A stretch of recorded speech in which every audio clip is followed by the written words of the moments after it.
नाज़रीन खिदमत में आपका मेज़बान बिलाल अहसन हाजिर है। नाज़रीन, आज हम जब इस प्रोग्राम के लिए बैठें तो यकीनी तौर पे हम कोशिश करते हैं कि पाकिस्तान में मौजूद जो भी सूरत हाल है, चाहे वो सियासी हो चाहे माशी हो, उस पर हम कुछ अपने मेहमानों के ज़रिए, अपने जो माहिरीन होते हैं उनके ज़रिए हम कुछ रोशनी डालें। इस वक्त पाकिस्तान के अंदर सबसे बड़ी जो एक सियासी, हम मुल्क के अंदर तो बहरान नहीं कर सकते, लेकिन बैन-अवी तौर पर बहरान का जो एक सामना सबको पता है कि ईरान और अमेरिका के दरमियान जो जंग के बाद जो सीज़ फायर का मरहला है, उस सीज़ फायर का मरहला इतना ज़्यादा प्रोलॉन्ग हो गया है और इस हवाले से पाकिस्तान की अपनी सालिसी की कोशिशें बहुत ज़्यादा जो है सरगर्मी के साथ जारी है। और हम सबको पता है कि वज़ीर दाखिला और हमारे फील्ड मार्शल आसिम मुनीर साहब ईरान में मौजूद भी हैं और ये तवक्को की जा रही है कि सीज़ फायर का दूसरा मरहला जल्द तय हो जाएगा और अगर तजदीद तय हो जाता है तो यकीनी तौर पर पाकिस्तान के लिए जो अपनी माशी जो ज़रूरियात हैं या माशी जो मुसीबत हैं उनके खात्मे का भी वक्त करीब आ जाएगा। पाकिस्तान के साथ साथ इस वक्त पूरी दुनिया की जो मईशत है वो ईरान और अमेरिका की जंग की वजह से और आबनाए हुर्मस की बंदिश की वजह से जो एक प्रेशर में है, उस प्रेशर की वजह से जो है वो तमाम की तमाम ख़ास तौर पर तरक्की पजीर ममालिक की मईशत ज़ेर बार है। हम हुकूमत की तरफ बात करें कि अगर हम मुल्क की बात करते हैं तो मुल्क में मैं पहले भी कहता रहा कि पिछले प्रोग्राम में भी कहता रहा हूँ कि इस वक्त मुल्क जो है एक बहुत ही आइडियल कंडीशन में है कि इस वक्त अवाम और हुकूमत और इस्टेब्लिशमेंट सब के सब जो है एक पेज पे हमें नज़र आ रहे हैं। आवाम जो है वो पेट्रोलियम मसनूआत की कीमतें में इजाफे के बावजूद वो हर जुमरात की शाम को 11 बजे जो है वो पेट्रोल पंप पर खड़े हो जाते हैं कि जनाब के लाइन लगा के कि पेट्रोल की कीमत अगर कम हुई तो हम फौरी तौर पे हम पेट्रोल भरवा लेंगे या पुरानी कीमतों पे हम पेट्रोल भरवा लेंगे। हो सकता है कि पेट्रोल की कीमतें ना बढ़ जाएं। आप ये देखें कि ये बहुत बड़ी बात है कि आप कोई भी शख्स जो है वो एहतजाज, मुजाहरे या रोड पे आकर हुकूमत के खिलाफ बातें नहीं कर रहा और वो हुकूमत की मजबूरियों को समझता है। वो हुकूमत की मजबूरियों को समझता है। आवाम इस वक्त हुकूमत की साथ एक पेज पे वाक़ है।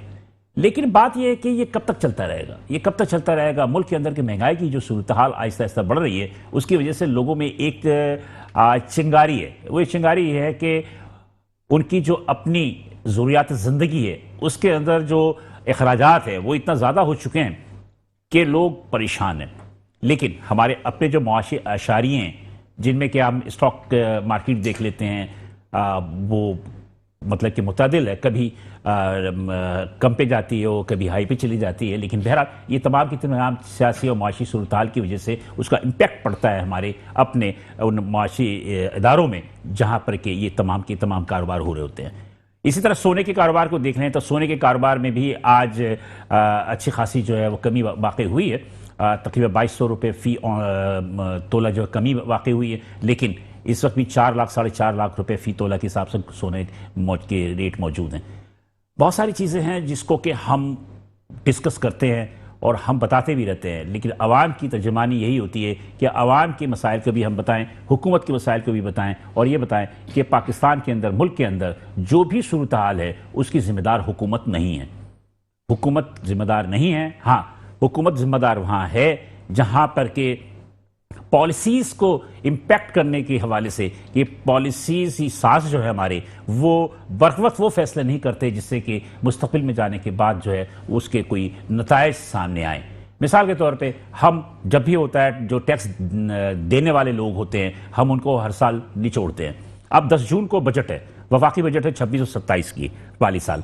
अब उसके लिए यहाँ पर यह सबसे सवाल ये है कि ताजिर बरादरियों पे भी और एक बहुत ज़्यादा जो है वो प्रेशर है। उस प्रेशर की वजह से जो है वो काफ़ी ज़्यादा जो है वो नाला भी है हुकूमत की पॉलिसी साजों से। लेकिन बहरहाल हम आज ये डिस्कस करेंगे ये तमाम उमूर और कोशिश करेंगे जो हमारे अपने मेहमान यहाँ मौजूद हैं स्टूडियो में उनसे हम मालूम करने की कोशिश करेंगे। इसके अलावा कुछ मेहमान हमारे ऑनलाइन भी होंगे, उनसे भी बात करेंगे और पूछेंगे कि पाकिस्तान का मुस्तकबिल क्या है और पाकिस्तान के मुस्तकबिल किसके साथ जुड़ा है और पाकिस्तान के जो अपने पॉलिसी साज हैं उन्हें और मज़ीद क्या इक़दाम करने चाहिए। तो सबसे पहले मैं अपने मेहमानों साहब का तारुफ करा दूं जो इस वक्त मौजूद हैं हमारे स्टूडियो में। उनमें आज मेरे पहले मेहमान हैं जनाब निसार शाह साहब जो कि जनरल सेक्रेटरी हैं PMLN पाकिस्तान मुस्लिम नून के। इसके अलावा फाइनेंस सेक्रेटरी भी हैं सूबा सिंध के। थैंक यू निसार शाह साहब। जी शुक्रिया, थैंक यू। और मेरे दूसरे मेहमान है जिब्रान सरफराज। जिब्रान सरफराज साहब को आपने पहले भी मेरे प्रोग्राम में देखा होगा, ये इक्विटी एक्सपर्ट है और पाकिस्तान स्टॉक एक्सचेंज के हवाले से जो काफ़ी अच्छी और मजबूत जो है वो अपनी एक्सपर्टीज़ देते हैं। तो आज हम उनसे पूछेंगे पाकिस्तान स्टॉक एक्सचेंज के हवाले से भी। जबरान सरवार साहब, बहुत शुक्रिया। शुक्रिया आपका भी। इसके अलावा इंशाअल्लाह ताला हमारे साथ ऑनलाइन में जो मौजूद होंगे कासिम शिकारपुरी, जो कि सदर और पाकिस्तान जेम्स एंड ज्वेलर्स के, और अतीकुर रहमान साहब भी होंगे जो माशी तजियार कर रहे हैं, वो हमारे साथ ऑन कॉल पे होंगे। लेकिन बहरहाल पहले मैं निसार शाह साहब की तरफ जाता है। निसार शाह साहब, क्या हुकूमत की पॉलिसी, इसलिए वफाक पाक की हुकूमत है और तकरीबन लोग उंगली आप पर ही उठाते हैं कि जनाब अली के कुछ ऐसे फैसले हैं जो कि आवाम के मफाद में नहीं है। मिसाल के तौर पर लोग कहते हैं कि पेट्रोल जो है बाहर से सस्ता आता है और हुकूमत जो है वो लेवी लगा के महंगा बेचती है, और जब चाहते हैं वो पेट्रोल की कीमतों के हवाले से टैक्सेस जमा करने के लिए सबसे ज़्यादा वो पेट्रोल, बिजली, गैस पर जो है वो कीमतें बढ़ा देते हैं। इस हवाले से क्या कहेंगे आप? जी बिस्मिल्लाहिर्रहमानिर्रहीम, शुक्रिया जनाब आपका लाल भाई। बात यह है कि आपने कहा हुकूमत एक माँ बाप की हैसियत रखती है, तो लाजम है जो अवाम है उनकी नज़र अपने माँ बाप की रहती है बच्चे की, तो इसमें कोई शक नहीं है कि उनका गिला अपनी जगह बिल्कुल बेहतर है और वो राइट भी है, जायज़ भी है। लेकिन इस वक्त आप ये देखें ना कि मुल्की हालात क्या हैं, और इसी हुकूमत ने जब हुकूमत ली थी उस वक्त ये मुल्क किस कंडीशन में था और किस हालात में था, डिफाल्टर पे था, और मेहनत करके इसी का बिना इसी क्या डिफॉल्ट से बचाया उन्होंने, डिफॉल्ट से बचाया, और इस मुल्क को श्रीलंका से, जो उस वक्त के प्राइम मिनिस्टर थे उन्होंने तो ऐलान कर दिया था कि जी तो श्रीलंका बन गया और मुझे अगर हटा देते ये हो जाएगा और वो हो जाएगा फलान। देखे ना, इसमें मैं समझता हूँ कि आज अल्हम्दुलिल्लाह अगर ये जंग नहीं होती, ये वो जंग नहीं है, ये एक दो मुल्की की जंग नहीं है, ये पूरी आलमी जंग है, आलमी जंग के करीब है, आलमी जंग के करीब है, और है ये आलमी जंग है, देखिए सुपर पावर की जंग है ना। अब देखें उसको, उसके अंदर अगर आप कहेंगे कि पाकिस्तान में कुछ चीज़ें ऐसी हैं जो हम इंपोर्ट करते हैं, तो उसमें अगर हमें कोई प्रॉब्लम्स हैं या कुछ इशू हैं, तो उसमें भी हमारी हुकूमत ने बहुत कोशिश की कि शुरुआत में जो प्रॉब्लम थी उसको उन्होंने अपने ऊपर रखा और रेट नहीं बढ़ाए। मैं समझता हूँ कि टाइमिंग तक रेट नहीं बढ़ाए। उसके बाद आप देखेंगे कि हर हुकूमत को अपनी चीज़ें देखनी होती हैं। देखिए इस पेट्रोल डीजल से मतलब ये है कि बिजली भी चलती है, इससे कारखाने चलते हैं, बहुत ज़रूरतें होती हैं। अगर आप इनको स्टॉक अगर रखते हैं, पीछे से अगर आपको माल इंपोर्ट नहीं आ रहा है या कम आ रहा है, आपने अगर उसको इसी तरीके से जैसे आम हालात में आपका खर्चा है उस तरीके से करेंगे, तो मैं समझता हूँ उसमें नुकसान होता है, क्योंकि आपकी चीज़ कम हो जाती है तो आपका मुल्क रुक जाता है। लेकिन पॉलिसी साजों में फिर आपकी बात नहीं कर रहा ना, ये पाकिस्तान की हुक्मरानी बात। आपने स्टॉक जो रखा है वो तकरीबन मेरे 25 दिन की है जो हमारे पास है, जबकि इसमें मजीद इजाफे की जरूरत थी, लेकिन कभी इसकी तरफ तवज्जो नहीं दी गई। नहीं देखें, बात ये है कि अब तो जंगी हालात है ना, इस वक्त तो अभी जब भी हमारे ऊपर बात आती है, अभी आप कहेंगे ना कि इस पे एक ही इशू पे हम बात कर रहे हैं, पेट्रोल, ठीक है ना, उसके अलावा आपका मुल्क की लाइनें नहीं लगी, किसी चीजों में आपकी शॉर्टेज नहीं आया, किसी चीज में आपकी पब्लिक महंगी हुई ना, गैस महंगी होगी, महंगा होना। देखिए मैं इसमें एक चीज कहूंगा, इसमें हमारी सुबह कुछ हुकूमतों की गलतियां हैं, चीजें उसमें बस देखें ना, उनका थोड़ा सा इसमें वो है कि चेक एंड बैलेंस नहीं है। मैं समझता हूँ अगर चेक एंड बैलेंस हो तो इतनी महंगाई नहीं है। मैं अब एक एग्जांपल देता हूँ, मैं आपको कहता हूँ ना, अगर आपने 1 लीटर के ऊपर 2 रुपए बढ़ा लिए, लेकिन इस रोड पे ऊपर जो पैसेंजर गाड़ियां हैं वो 30 रुपए बढ़ा लेती हैं, तो उनसे पूछने वाला कोई नहीं होता है, तो वो प्रेशर तो आपके गरीब आवाम पे पड़ेगा ना, तो वो तो चीखेगा, वो तो उसने तो एक दिन चीखना है। लेकिन यहाँ पर अगर उसने 2 रुपए बढ़े हैं किलोमीटर में तो 3 रुपए बढ़ा दें, अगर उसने 2 नहीं 4 बढ़ा लें, लेकिन अगर वो 50 रुपए बढ़ाएगा तो मैं समझता हूँ कि वो प्रेशर तो उस पर पड़ेगा। तो उसमें हमारी जो सूबाई हुकूमतें हैं, जिसमें असिस्टेंट कमिश्नर जो होते हैं, डीसीज होते हैं, ये जिम्मेदार होते हैं इन चीज़ों के, वो इन चीज़ों को देखे, रोडों के ऊपर खड़े हों। अब देखो मैं एक छोटी सी मिसाल देता हूँ, हमें अक्सर कहा जाता है पंजाब की बात ना करें। अब देखें ना, पंजाब में इस वक्त आपकी पेट्रोल पंपों में भी टीमें जा रही है, वो टीम जाके जो मशीन खोलती है, उसको चेक करती है। अच्छा, वो ये नहीं देखती कि आप चोर हो, वो कहती है जी हमने चेक करना है, हो सकता है उसके अंदर हो, किसी में होगा किसी में नहीं होगा, उसका नाप तोल भी चेक किया जाता है। उसके अलावा हर चीज पे जाता है, उसका रेट देखा जाता है कि आपका ये रेट है। यहाँ क्यों नहीं है? सुबह सिंध की मैं बात कर रहा हूँ, केपीके में क्यों नहीं? लेकिन सिंध में भी इदारे हैं, वेट एंड मेजरमेंट का इदारा है जो कि जाके तराजू को चेक करना, पेट्रोल को चेक करते नहीं, वो तो मुकमुका चल रहा होता है ना, मुकमुका। मेरा मतलब ये प्रेशर की जो आप बात कर रहे हैं, देखें इंटरनेशनल इस टाइम पे मेरे भाई आपको इस बात भी करेंगे, देखिए मुल्क की जो जंगी हालात चल रही है उसमें कुछ चीज़ें ऐसी भी होती हैं कि आपको स्टॉक रखना पड़ता है। देखिए हालात ऐसे भी होते हैं ना कि ये जंग है, इसका दौरान बढ़ भी सकता है, लंबी भी हो सकता है, तो आपने कुछ चीज़ों को खींचना होता है थोड़ा सा अपने आप को। अब उस हालात में तो आप नहीं चल सकते ना, जो आप आम हालात की बात कर रहे हैं। जिस हालात में आपका 290 पे था आपका पेट्रोल, 290 से जब हुकूमत ने 54-52 पे ले आई और मजीद नीचे आने के लिए मतलब उस पर कल 6 रुपए कम हुए, मजीद कमी थी। अगर जंग ना होती तो मैं समझता हूं कि वो आहिस्ता आहिस्ता 5 रुपए 4 रुपए जब नीचे आ रही थी ना, स्टॉक आपका जो डॉलर है वो अपनी जगह रुका और तुम्हारा सरहदी पोजीशन पे जो उसमें लिंक थी या बड़े बड़े मामला जो लीकेज थी वो तमाम पे काम हुआ।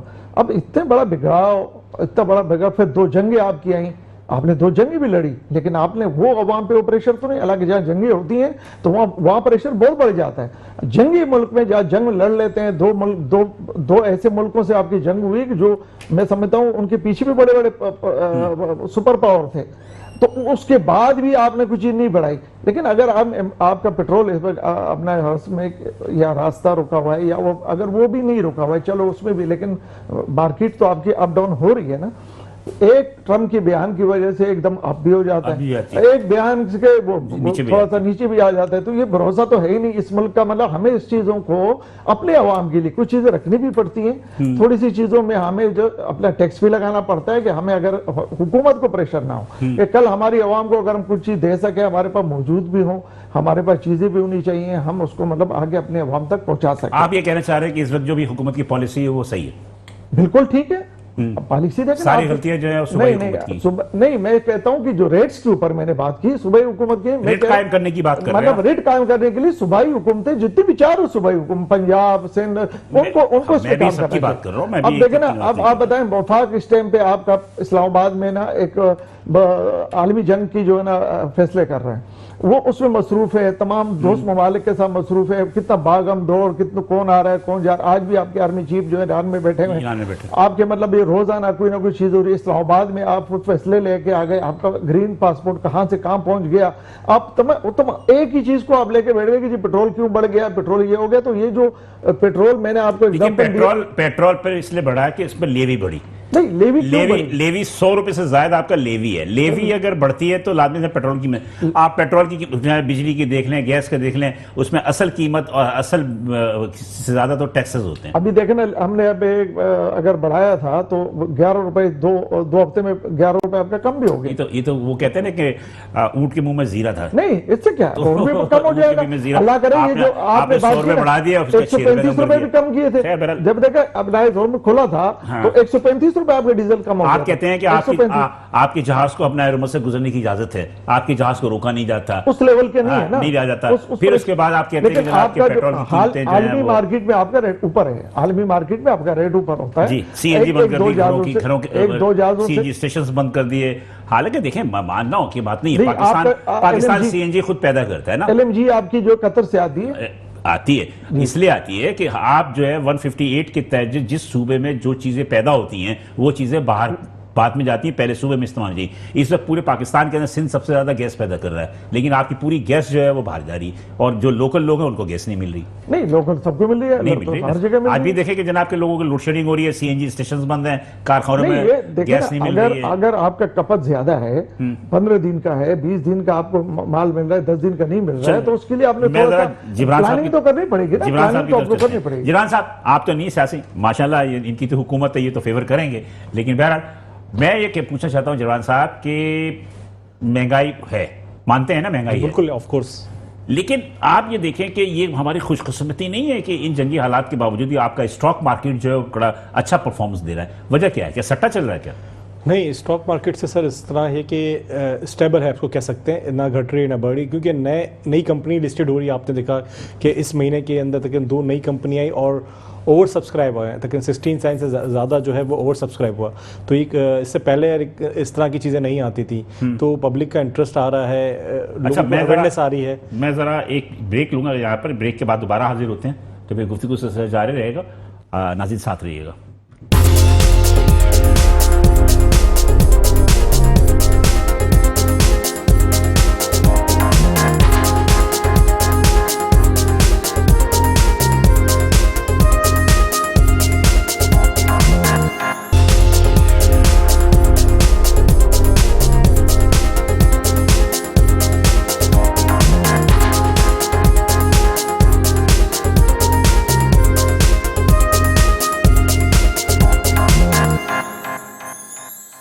वेलकम बैक नाज़रीन, प्रोग्राम देखकर मैं दोबारा हाजिर हैं। वक्त में जाने से कल हमारे जिब्रान सरफराज साहब जो इक्विटी एक्सपर्ट हैं उनसे हम स्टॉक एक्सचेंज के हवाले से गुफ्तगू कर रहे थे। जी जिब्रान साहब, अपनी गुफ्तगू कंप्लीट कीजिएगा।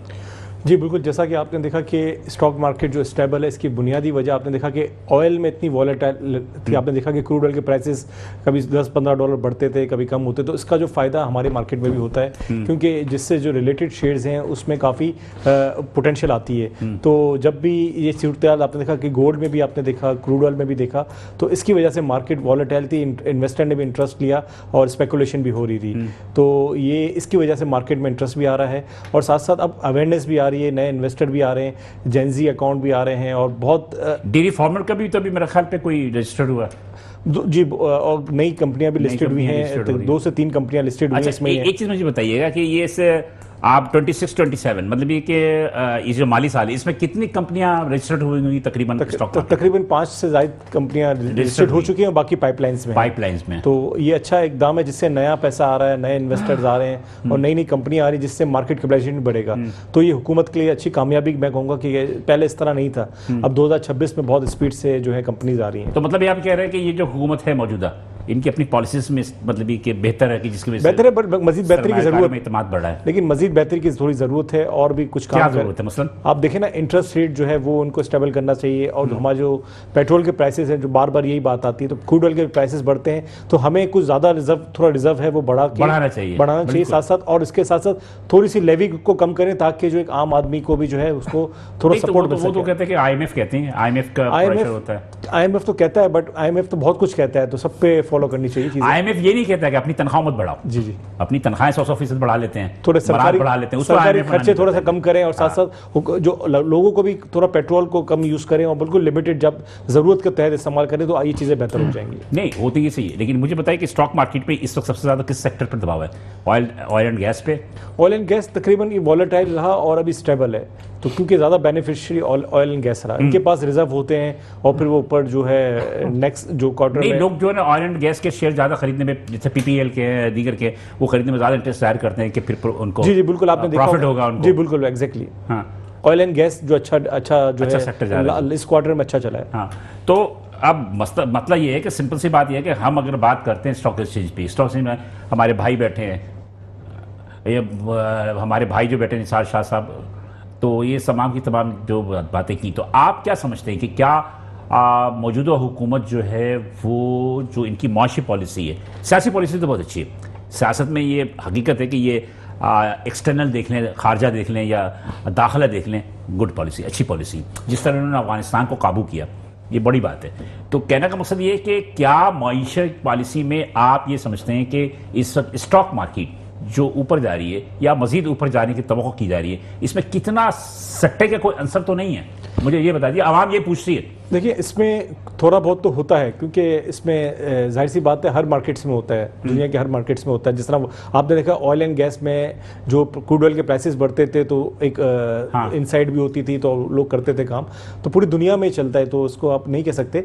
लेकिन इसमें जेन्युइन भी हैं, आप देखा कि अच्छी कंपनीज भी हैं जो कि अच्छा परफॉर्म कर रही हैं। मेरिट के वाइज आप देखेंगे इनकी जो अर्निंग्स हैं अच्छा टैक्स देती है, 50 से 60% टैक्स देने के बाद वो प्रॉफिट जो आता है वो फिर शेयर होल्डर में जो है वो डिवाइड होता है, तो हुकूमत को भी फायदा होता है। तकरीबन सुपर टैक्स भी दे रहे हैं और मल्टीपल टैक्सेस दे रहे हैं, तो हुकूमत को भी फायदा हो रहा है। अब आइंदा आने वाले दिनों में बजट में अगर होपफुली अगर सैलरी क्लास पे थोड़ा कम कर दें और जो सुपर टैक्स है उसको ख़त्म कर दें, तो मजीद आप देखेंगे कि और टैक्स जो ऑलरेडी दे रहे हैं उनको थोड़ा रिलीफ दें और जो नए हैं उनको टैक्स नेट में लाएं, तो जिससे बैलेंस भी होगा, टैक्स हुकूमत का जो टारगेट है FBR का वो भी अचीव होगा और साथ साथ पॉजिटिवली आम आदमी पे भी रिलीफ मिलेगा। अच्छा, मैं आपसे गुफ्तगू से, मेरे साथ कासिम शिकारपुरी जो सदर all Pakistan James and jewellers के, वो मेरे साथ लाइन पर मौजूद है। कासिम शिकारपुरी साहब, मेरी आवाज़ आई है? आप सुन सकते हैं मुझे? जी, सलाम अलैकुम। वालेकुम सलाम। बहुत शुक्रिया कि आपने अपने कीमती वक्त में से मुझे थोड़ा सा वक्त दिया। बात यह कि मेरे साथ PMLN के, पाकिस्तान मुस्लिम नून के डिस्ट्रिक्ट ईस्ट के प्रेसिडेंट हैं, जनाब जनरल सेक्रेटरी भी हैं, ये निसार शाह साहब मौजूद हैं, जिब्रान सरफराज साहब जो कि इक्विटी एक्सपर्ट हैं पाकिस्तान स्टॉक एक्सचेंज के, वो भी मौजूद हैं। हम गुफ्तगू ये कर रहे हैं कि इस वक्त जो मुआशी पॉलिसी है हुकूमत की वो बेहतर है? मेरे ख्याल से तो इस वक्त जो मुआशी पॉलिसी है ना, इससे ताजिर मुत्तफिक नहीं है, चाहे वो जनरल ट्रेडर हो, चाहे वो गोल्ड इंडस्ट्री हो या किसी भी से ताल्लुक रखते हो। मुत्तफिक नहीं है, बिल्कुल भी नहीं है। क्योंकि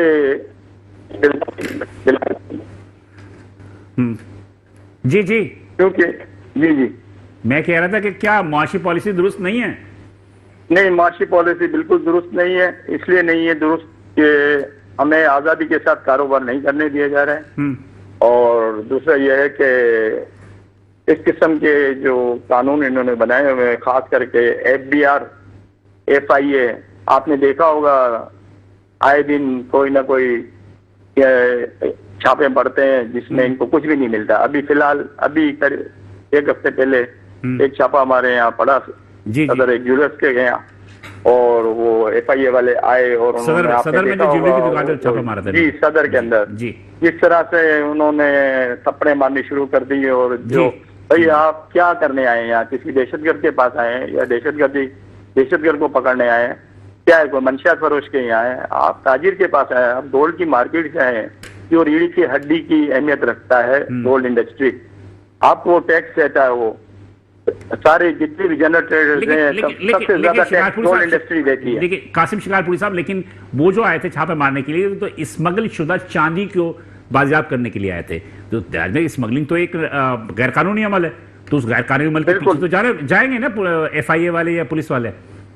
बिल्कुल, बेशक उनका हक बनता है, अगर उनको कोई इंफॉर्मेशन है तो वो जरूर आए, और आए तो कम से कम इनको इतना ट्रेनिंग तो होनी चाहिए। ये ट्रेनिंग याफ्ता तो है ही नहीं। अगर इतला देके आएंगे तो वो तो कल्पना तो भाग जाएगा। नहीं, मैं ये नहीं कह रहा हूँ कि इतला दे के आए जी, वो आए, इनका काम है, उनको आना चाहिए, और अगर कोई इन्फॉर्मेशन है और या कोई गलत काम हो रहा है तो बेशक छापा मारे। हमारी तरफ से हम खुद सपोर्ट करेंगे, अगर गलत कोई बंदा होगा तो हमारा ताजिर अगर कोई गलत है तो हम उसके साथ नहीं खड़े रहेंगे, हम इनके साथ रहे, इदारे के साथ खड़े रहेंगे, और अगर इदारा गलत होगा तो हम ताजिर के साथ खड़े। तो मतलब ये कि उन्होंने गलत छापा मारा था?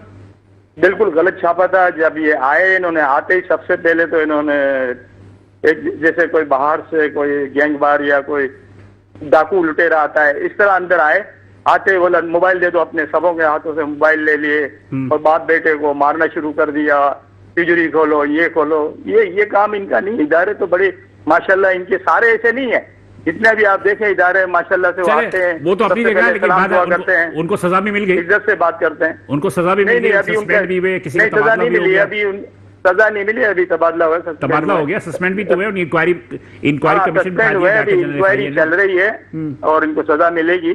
और हमारी मेरी DG से बातचीत चल रही है अपने डॉक्टर। चले, ये तो अपनी जगह बात थी। मुझे ये बताइए कि इस वक्त जो आपके सोने की कीमतें बढ़ रही हैं, जो 5 लाख तक चली गई थी, तो खैर आज तक थोड़ी कम हुई है, 4.5 लाख के करीब जो है वो तोला है, ये सोने की कीमतें क्यों बढ़ रही हैं? इस सोने की कीमतें इसलिए बढ़ रही है कि इस वक्त ईरान का तनाव चल रहा है, इसके अंदर जो क्रूड ऑयल है ना वो ऊपर जा रहा है, और क्रूड ऑयल ऊपर जाएगा तो गोल्ड का रेट नीचे हो जाएगा। जितना क्रूड ऑयल ऊपर होता जाएगा गोल्ड नीचे जाता जाएगा। ठीक है, लेकिन मुझे लगता है अब इनका कंप्रोमाइज हो जाएगा तो ये एकदम से क्रूड ऑयल टूटना शुरू हो जाएगा और गोल्ड अप हो जाएगा। ये गोल्ड आखिरी लास्ट स्टेज पे है जो नीचे आया है, गोल्ड और सिल्वर। मतलब गोल्ड अभी गोल्ड सिल्वर देखें, जी बिल्कुल ऊपर जाएगा, लेकिन ये इनके जरा थोड़े से मामला जगह जो है अमेरिका और ईरान के मुज़ाकरात हो जाएं तो फिर गोल्ड एकदम से ऊपर चला जाएगा। नहीं तो मुझे लगता है ईद के बाद गोल्ड ऊपर होगा। नहीं तो मतलब ये मुझे ये बताइए कि गोल्ड का क्रूड ऑयल से क्या ताल्लुक? गोल्ड का असल देखे ना, एक स्टॉक एक्सचेंज होती है तो वहां पे बाइंग की जाती है। पहले देखे गोल्ड के पीछे लगे हुए थे सारी, ये टेरिफ वगैरह जो लगाया गया अमेरिका का, तो हर शख्स गोल्ड ले रहा था, पूरा वर्ल्ड ले रहा था, बैंकें ले रही थी, वर्ल्ड बैंक ले रही थी, तकरीबन तमाम कंट्रियां गोल्ड ले रही थी।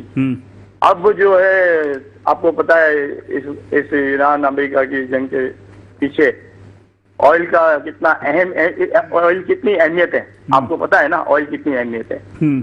तो अगर ये जंग जारी रही और ऑयल की शॉर्टेज रही तो फिर ये गोल्ड लोग बेचेंगे और ऑयल लेंगे ना, कंट्रियां गोल्ड बेच के। लेकिन बात ये कि आप गोल्ड इंपोर्ट तो नहीं कर रहे ना, सारा तो स्मगलिंग होकर नहीं, गोल्ड इंपोर्ट सारा स्मगलिंग होकर आ रहा है, सारा ईरान के जरिए रास्ते से आ रहा है, स्मगलिंग होकर आ रहा है। आप खुद भी तस्लीम कर रहे हैं कि स्मगलिंग होकर आ रहा है, तो लाजमी बात है किसी दुकान पर अगर स्मगलिंग का माल मौजूद होगा तो FIR क्या पुलिस तो आएगी ना। उनको सपोर्ट करेंगे। अगर कहीं कोई 2 नंबर स्मगलिंग का माल निकलता है तो आप रेड करें, हम साथ हैं। आप तो खुद शिकार पुलिस साहब आप खुद तस्लीम कर रहे हैं, आप खुद तस्लीम कर रहे हैं कि स्मगलिंग हो रही है। स्मगलिंग हो रही है, मैं ऑयल की बात कर रहा हूँ, मैं गोल्ड की बात नहीं कर रहा हूँ। मैं गोल्ड की बात कर रहा हूँ, गोल्ड की बात कर रहा हूँ। नहीं, गोल्ड की बात नहीं कर रहा हूँ। गोल्ड तो देखिए यहाँ आ ही नहीं सकता। गोल्ड तो हमारे यहाँ 20,000 रुपए नीचे अंडर कॉस्ट चल रहा है, अपर कॉस्ट नहीं है, अंडर कॉस्ट चल रहा है। तो हमारे यहाँ से गोल्ड कैसे जाएगा? 20,000 जाएगा नहीं, बाहर से स्मगलिंग करके बाहर से स्मगलिंग मंगाएंगे, इसलिए हम तो इम्पोर्ट तो जायज है ही नहीं ना गोल्ड की। नहीं, हाँ आप मुझे बताएं, आपके मुल्क के अंदर गोल्ड 20,000 25,000 कम हो और दुबई और दुनिया में हर जगह 20-25,000 ऊपर होगा, तो कौन बेवकूफ है जो गोल्ड लेके आएगा? आप ये बताएं, कौन अपना नुकसान करेगा? मेरे साथ निसार शाह साहब बैठे हुए, जो पाकिस्तान मुस्लिम नून के हुकूमत भी इनकी। निसार शाह साहब कह रहे हैं कि हुकूमत की पॉलिसीज तो बिल्कुल दुरुस्त हैं, तो आप कह रहे हैं कि गलत है। हमने पॉलिसी बना के दी है IMF अपना FBR को भी, अभी मैंने पॉलिसी दी है। अभी मैं इस्लामाबाद में ही था 6-7 दिन पहले, तो मैं FBR राशिद महमूद लंगड़ियाल के साथ मेरी मीटिंग थी और काफी हमारे मुज़ाकरात रहे और मेरी 3-4 मीटिंगें हो चुकी हैं, 3-4 दफा इस महीने के अंदर। मतलब टैक्सेस आप तो मजीद बढ़ रहे हैं या कम कर रहे हैं? टैक्सेस आप जितना भी देते हो वो कहते हैं कम है, और बढ़ाएं, आप बढ़ा के दें। आप पे जो टैक्स है वो आप पिछले साल का भी रिवाइज करें, रिटर्न रिवाइज करें। हमने कहा कि नहीं, आप एक ऐसा मैकेनिज्म बनाएं जिससे गोल्ड इंडस्ट्री को भी तकलीफ ना हो और FBR को भी मसला हल हो जाए। हम तो टैक्स देना चाहते हैं, लेकिन आप टैक्स लेना नहीं चाहते। आप खौफ व हरास फैलाते हैं। आप 175C के तहत दुकान पर आप 2-2 बंदे 3-3 बंदे बिठा देते हैं, तो ग्राहक कहाँ से आएगा? ग्राहक तो दुकान पे नहीं आएगा। वैसे भी गोल्ड का इतना रेट ऊपर है, अगर कोई ग्राहक आता भी है, इस तरह 3-3 बंदे रात को 8 बजे तक बैठे रहें तो कारोबार कैसे चलेगा? तो ये तो 75C को खत्म करना पड़ेगा। और हमने इनसे कहा भी है कि इसको खत्म करें आप। बहुत शुक्रिया कासिम शिकारपुरी साहब, बहुत शुक्रिया। ये तो सदर पाकिस्तान जनरल ये देखिए जी, बहुत शुक्रिया। और ये देखना कि हुकूमत जो है, जो टैक्स, अभी जिब्रान साहब जो कह रहे थे बात बिल्कुल दुरुस्त है कि जो हुकूमत के जो टैक्स दे रहे होते हैं उनको ही निचोड़ा जाता है। चाहे कोई भी हुकूमत आए, वो अपनी इस पॉलिसी को तब्दील करने के लिए तैयार नहीं है। देखिए मैं तो ये समझता हूँ कि टैक्स उसको बढ़ाना चाहिए और जो टैक्स नहीं दे रहे हैं उनको मतलब इसमें लाना चाहिए। अच्छा, आप समझते हैं सारे टैक्स जो नहीं दे रहे हैं वो आपकी निगाहों में हैं? नहीं, देखिए निगाहों में इसलिए हैं कि जब ये हुकूमत आई थी, इन्होंने बहुत बड़े बड़े ऑफिसर्स जो है ना इसमें डिसमिस कर दिए नौकरियों से।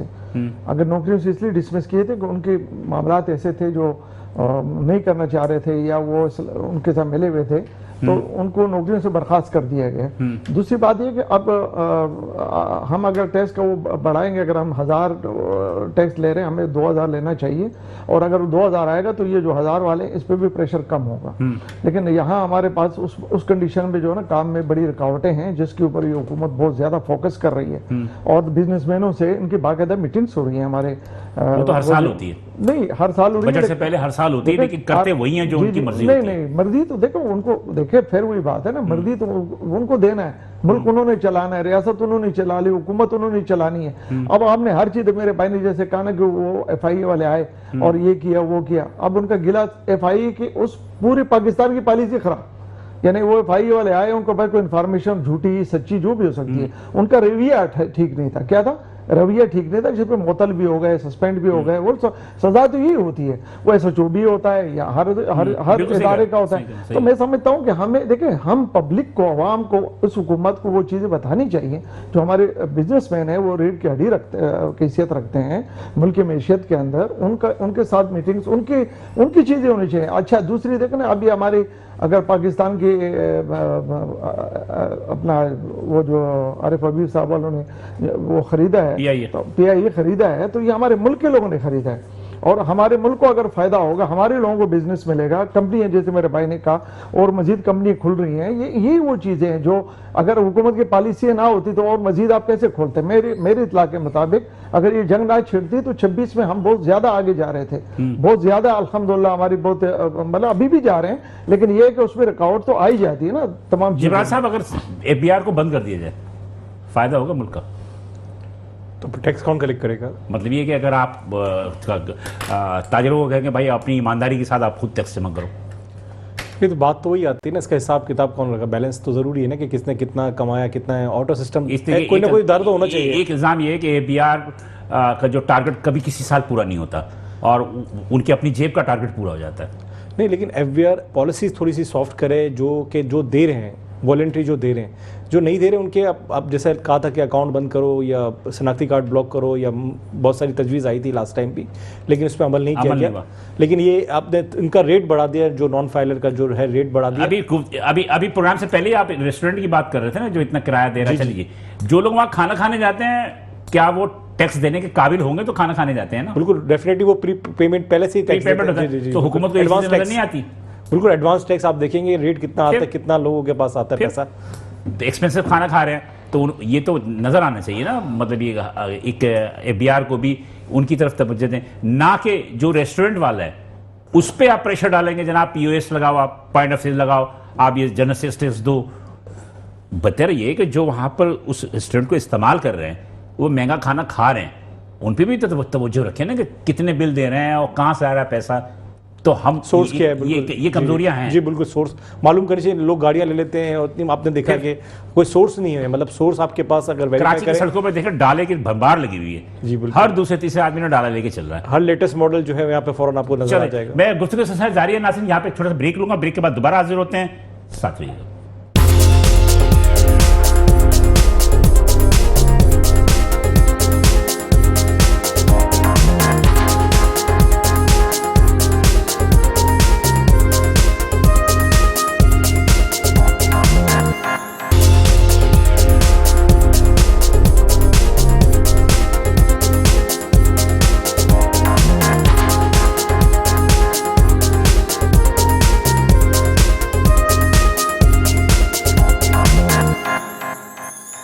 वेलकम बैक नाज़रीन, प्रोग्राम दरख़्त में दोबारा हाजिर हैं। और वक्फ़े में जाने से कबल कासिम शिकारपुरी जो कि सदर और पाकिस्तान जेम्स एंड ज्वेलर्स थे, उनकी गुफ्तगू भी आज सुनी। हमारे निसार शाह साहब जो जनरल सेक्रेटरी हैं PMLN के, वो भी मौजूद हैं। Jibran Sarfaraz equity risk expert भी हैं।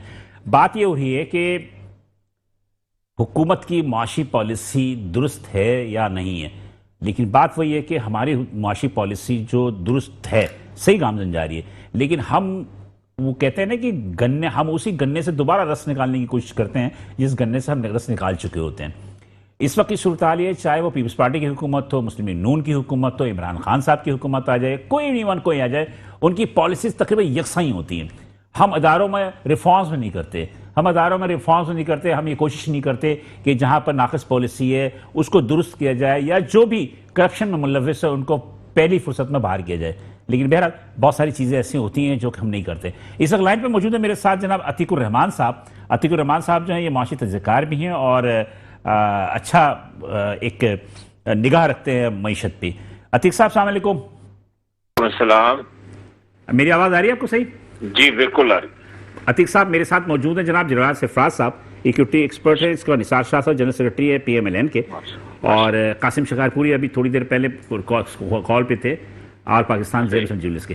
बात यह है कि एक एज ए इकोनॉमिस्ट होने के नाते आप मुझे बता दीजिए क्या मौजूदा हुकूमत की माशी पॉलिसी दुरुस्त है? सियासी पॉलिसी तो मुझे खुद सही लग रही है, लेकिन माशी पॉलिसी दुरुस्त है? देखिए, जहां तक माशी पॉलिसी का ताल्लुक है, इसमें कुछ रिफॉर्म्स की सख्त जरूरत है और फ्रेमवर्क्स नहीं बने हुए। और मैंने पिछले भी प्रोग्राम में आपसे यही कहा था कि हमारा जो इंस्टीट्यूशनल कॉम्पिटेंस है वो थोड़ा हिला हुआ है, इसको सही करने की सख्त जरूरत है, इसके बगैर नहीं होगा। अभी आप बात कर रहे थे टैक्स रिफॉर्म्स पे, बड़ी खूबसूरत बात है, अगर आप इजाजत दें तो मैं थोड़ा सा इसको आगे बढ़ाऊं। जी। बात सारी ये है कि टैक्स रिफॉर्म जो है उसमें थोड़े से स्ट्रक्चरल इनबैलेंसेस है, बैलेंस नहीं, डायरेक्ट एंड इनडायरेक्ट टैक्स।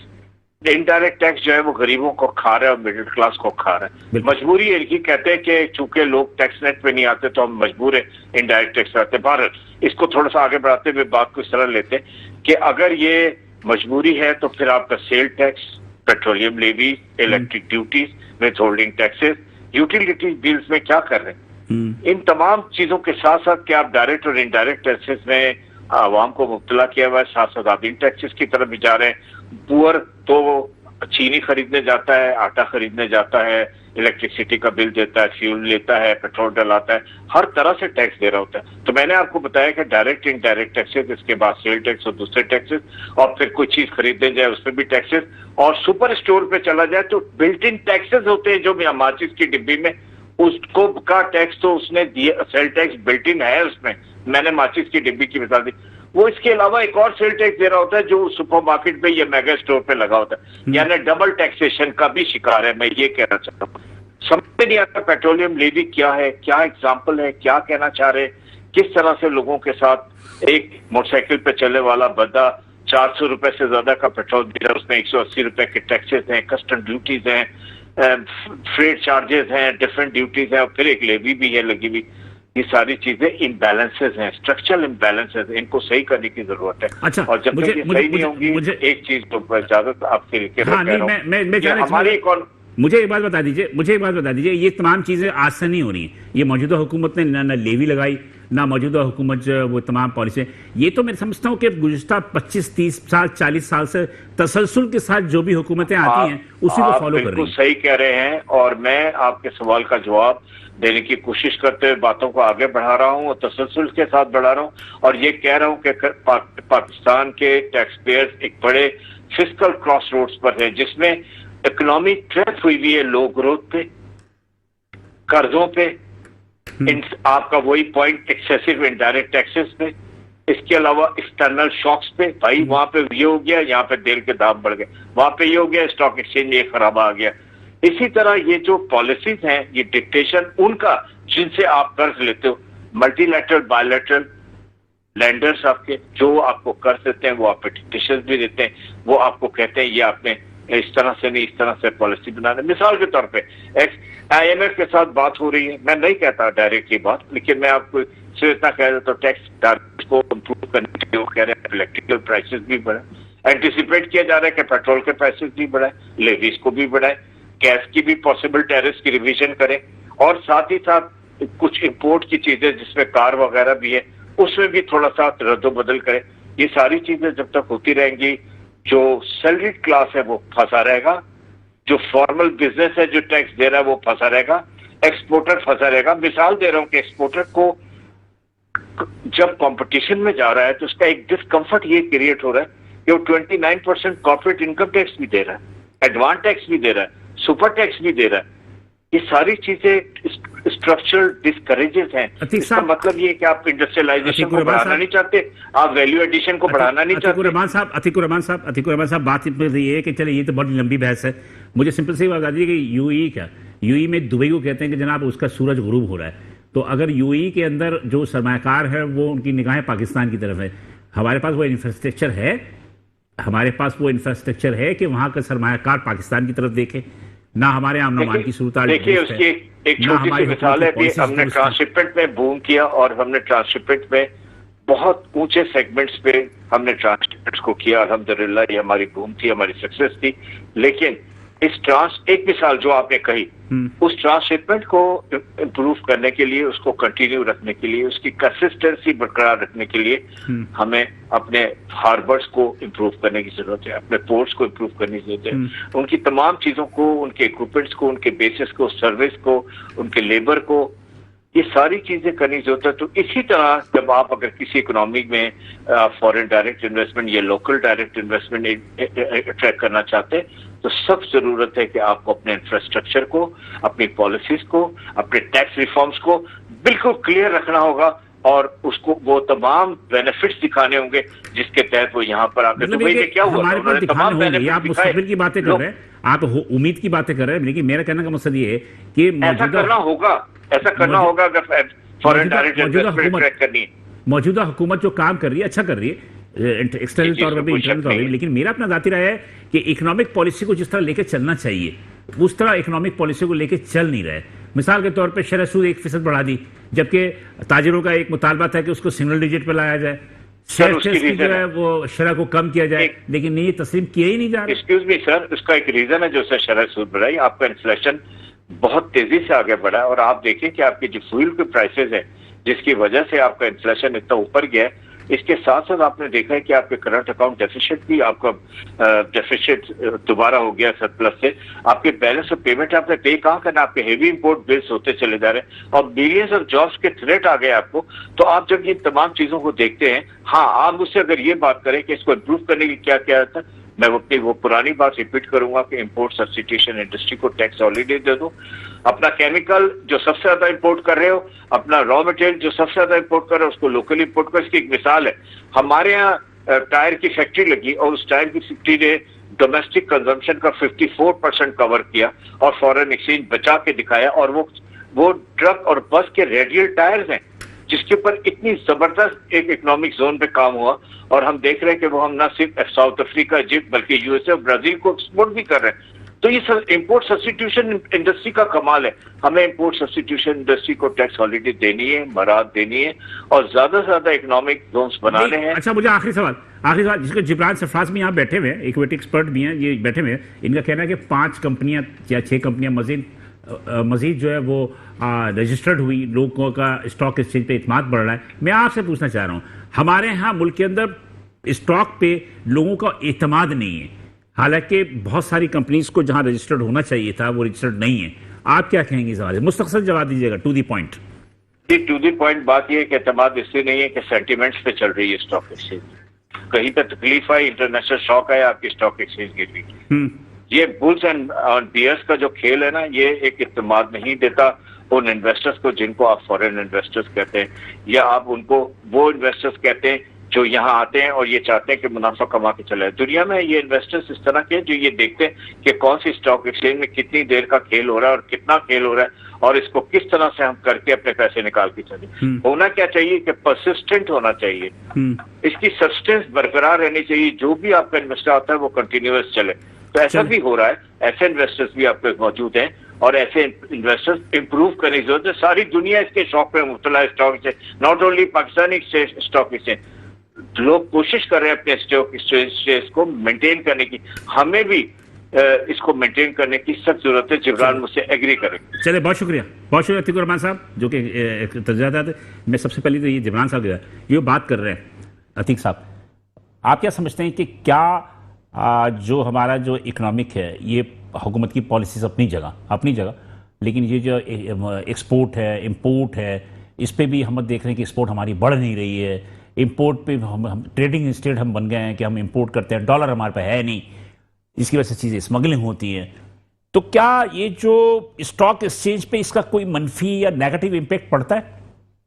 देखिए, बिल्कुल ये समटाइम्स पड़ता है क्योंकि ऐसी सिचुएशन जैसे इंडस्ट्री है, पाकिस्तान में इंडस्ट्री लगाना सबसे मुश्किल काम है, मुश्किल करीन काम है, क्योंकि इतनी मैं तो समझता जिन्होंने लगाया वो जहाद कर रहे हैं। जी, पहले तो आपकी लैंड है, फिर लेबर है, फिर आपकी इलेक्ट्रिसिटी, यूटिलिटीज वगैरह, उसका तो उसकी जो लॉ एंड ऑर्डर है सबसे बड़ी बात यार। जो आपकी कॉस्ट आती है, फर्ज 10 रुपए आती है कोई प्रोडक्ट की, और आप वही इंपोर्ट करते हैं तो आपको 9 रुपए 9.5 रुपए की पड़ जाती है। तो आप वो किस तरह कॉम्पीट करेंगे? तो इतनी हेजिटेशन वगैरह, तो इससे हमारी इंपोर्ट इसीलिए बढ़ रही है। क्योंकि अगर लोकल लेवल पे अगर स्टेबल जो है इंपोर्ट की जगह मतलब लोकल पे ज़्यादा काम हो, इंडस्ट्री लगे, तो ये चीज़ें हम जो इंपोर्ट हमारे डॉलर बच जाए, एक्सपोर्ट भी बढ़ेगी इससे, क्योंकि हम जब प्रोडक्ट या प्रोड्यूस करेंगे वो हमारे जो दूसरे ममालिक है, बांग्लादेश, श्रीलंका और दीगर ममालिक, लोकल प्रोडक्शन जो आपको महंगी पड़ती है। जी बिल्कुल, ट्रेडिंग आपको सस्ती पड़ती है due to electricity, utility prices, cost of doing, cost of doing. और इसके साथ साथ आपने देखा कि लेबर भी हमारी बहुत चीप है, बट हम उसका फायदा नहीं उठा सकते क्योंकि दूसरी चीज़ें जो महंगी होती है तो बात तो वही आ जाती है।